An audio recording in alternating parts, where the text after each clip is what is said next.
So students, अगर आपका PT का एग्जाम 7 अगस्त से पहले है then you are watching the right video. आज की वीडियो में मैं आपको काफ़ी ऐसे शॉर्टकट ट्रिक्स दूंगा जो आपके रीडिंग मॉड्यूल के सबसे इंपॉर्टेंट टास्क में डायरेक्ट हेल्प करेंगे। और अगर आपको ये ट्रिक्स हेल्पफुल लगती हैं तो then you can join my 7 days online crash course only for reading section starting from Monday, जिसमें मैं आपके लिए लाइव क्लासेस के थ्रू इन्हीं स्ट्रेटेजीज को डीपली एक्सप्लेन करता हूँ, वो भी विदाउट एनी ग्रामर। बिकॉज आप में से 70% स्टूडेंट ऐसे हैं जिन्हें ग्रामर नहीं आती, जिनकी वोकैबुलरी स्ट्रोंग नहीं है, जिन्हें नहीं पता कि was, were, present, past, future कैसे इन सभी को यूज करना है। सो विदाउट ग्रामर आज हम रीडिंग के ब्लैंक्स को सोल्व करेंगे। जो बैच की सीट्स रहेंगी वो लिमिटेड रहेंगी ताकि सभी स्टूडेंट्स पे पर्सनल अटेंशन मिल सके। हाय स्टूडेंट, जय Shri Ram. I am Pavan here from Pavan PT classes. Students, reading module में 5 टास्क होते हैं, जैसे कि हम सभी को पता है कि reading, writing, filling the blanks, multiple choice, reorder paragraph, reading, filling the blanks and multiple choice single questions.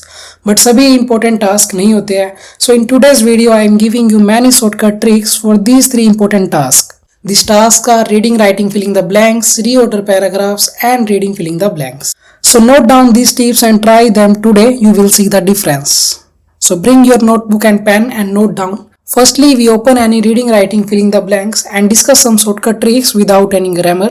Around 208 times it came in exam. So we can read this question. Green spaces contribute significantly to a dash in soil and aerial temperatures during spell of hot weathers. So contributing to human well-being in the garden dash, there is however little information as to what extent various types of plant dash in their cooling potential and how certain planting combination may maximize cooling under a scenario of dash rainfall and minimal water inputs. So हम इसको English में नहीं करेंगे, हिंदी में हम इसको solve करेंगे। Without any grammar हम इसको सोल्व करने की कोशिश करेंगे, जो हमारी शॉर्टकट ट्रिक्स हैं उनके बेस पे।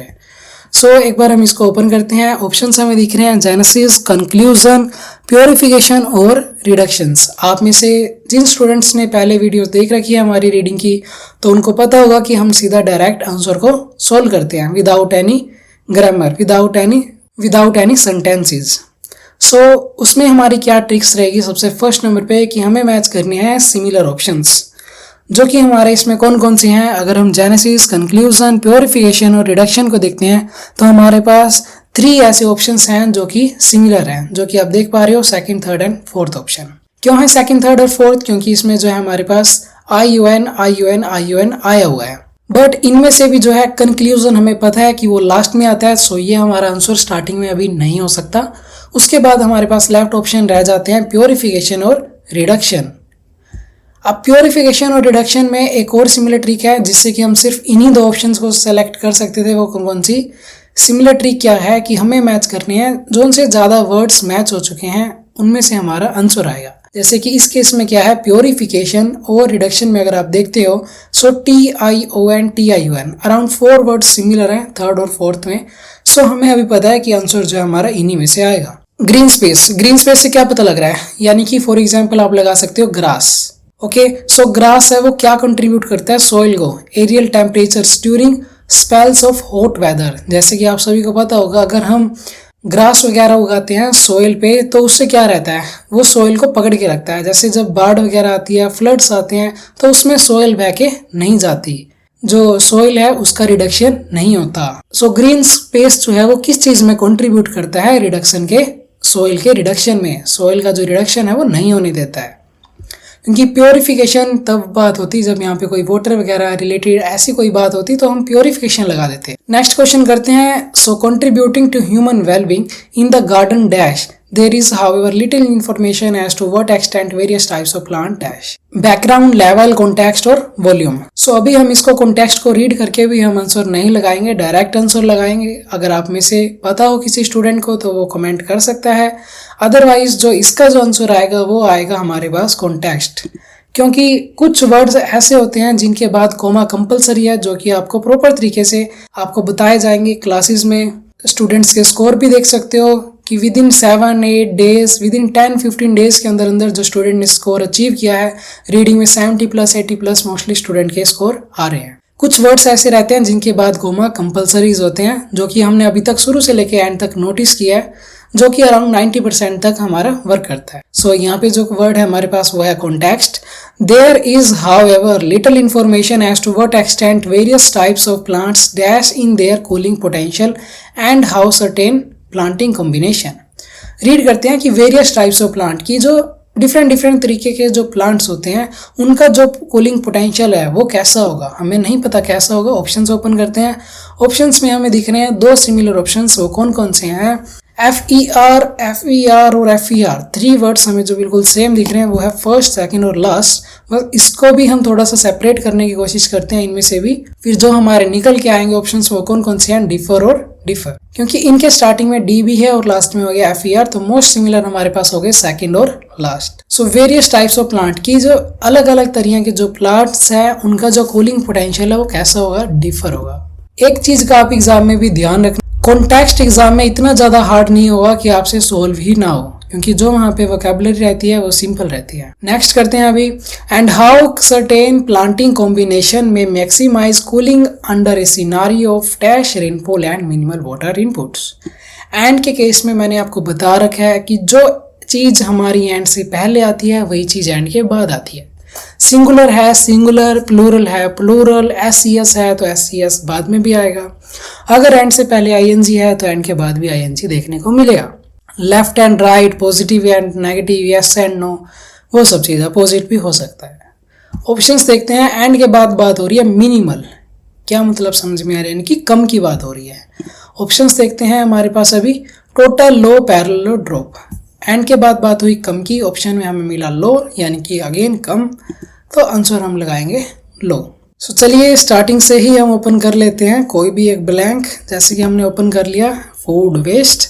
सो इसको हम ट्राई करते हैं अभी। इन रिस्पॉन्स जो भी कनेक्टर्स वगैरह होते हैं वो हमारे कभी भी फर्स्ट नंबर पे नहीं आते। कुछ प्रॉपर वर्ड्स होते हैं जो हमारे फर्स्ट नंबर पे आते हैं, कोई नेम, प्लेस, टाइम, ईयर्स, वो सब चीज़ें हमारी फर्स्ट नंबर पे रहती हैं। तो सेकंड नंबर पे हमारे पास रहेंगे प्रोनाउंस, जैसे कि he, she, them, those, they, it, initially, like this. Last numbers पे हमारे रहते हैं कंक्लूजन वाले वर्ड्स, जैसे conclusion, contradiction, consequently, despite, thus, therefore, ये सभी वर्ड्स हमारे कंक्लूजन में रहते हैं। और लास्ट सेकंड नंबर्स पे रहते हैं हमारे कनेक्टर्स, जैसे हाउएवर, मोरओवर, लाइक दिस। सो सबसे पहले हमने इसमें लगाया, फर्स्ट नंबर पे क्या आएगा? इसमें फूड वेस्ट, एक प्रॉपर नेम है किसी चीज का, तो यहाँ पे आ जाएगा हमारे पास फूड वेस्ट। फूड वेस्ट क्या है? ग्रोइंग ग्लोबल इशू है and it has significantly environmental and economic impacts. Consequently, जैसे कि आपको बताया कि वो लास्ट में ही रहेगा। तो उसके बाद क्या आएगा? अभी सेकंड नंबर पे क्या आएगा और थर्ड नंबर पे क्या आएगा वो कैसे पता लगेगा हमें? सेकंड नंबर पे अगर हमें जानना है कि कौन सा आएगा, उसके लिए हमें रीड करना पड़ेगा फर्स्ट वाला again, food waste is a growing global issue and it has significantly environmental and economic impacts. कि फूड वेस्ट क्या है? ग्लोबल इशू है। ओके, सो इसके अकॉर्डिंग अभी हम देखते हैं कि आंसर क्या होना चाहिए। सबसे पहले हमें ये बताओ आप कि फूड वेस्ट होता कैसे है। फॉर एग्जाम्पल, आपने घर पे खाना बनाया और आपने वो कंज्यूम नहीं किया सारा, तो क्या हो गया? वो वेस्ट हो गया। तो क्या इसकी सेंस बनी कि जितना फूड प्रोड्यूस होता है वर्ल्ड वाइड में, अगर उतना ही फूड कंज्यूम नहीं होगा तो फूड क्या होगा? वेस्ट होगा। और इस वेस्ट को रोकने के लिए हमें एजुकेशन देनी चाहिए। लास्ट में आ गया हमारे पास कंक्लूजन वाला वर्ड्स। सो ऐसे ही डीप में आपको समझाया जाएगा क्लासेस में। आप में से जो भी स्टूडेंट इंटरेस्टेड हो वो ज्वाइन कर सकते हैं। व्हाट्सएप पे मैसेज करें, सारी डिटेल्स आपको फॉरवर्ड कर दी जाएंगी और मंडे से बैच स्टार्ट है। ऐसे ही हम कोई देख लेते हैं अभी ड्रैग एंड ड्रॉप के जो हमारे फिलिंग द ब्लैंक्स हैं उनको जान लेते हैं कि उनमें क्या हमारी थोड़ी शॉर्टकट ट्रिक्स रहेगी जो कि हम क्लासेस में करने वाले हैं डीपली। सो इसमें से हम कुछ भी ओपन कर लेते हैं। जैसे कि आपको याद होगा हमने अभी क्वेश्चन किया था ग्रीन स्पेस। सो मोस्टली जो रीडिंग राइटिंग के क्वेश्चंस हैं वो हमारे रीडिंग फिलिंग द ब्लैंक्स में रिपीट होते रहते हैं। सो अभी हम कोई भी क्वेश्चन ट्राई करते हैं, जैसे ये वाला हार्ड क्वेश्चन दिख रहा है अभी हमें। सो इसको हम ट्राई करके देखते हैं कि इसमें से हमारे पास कैसे जो है ब्लैंक सोल्व होंगे, कैसे हमारे पास राइट आंसर आएगा। Since the beginning of the financial crisis, there have been two principal dash for why so many bank made such disastrous decision. Starting में क्या बताया हुआ? To principal.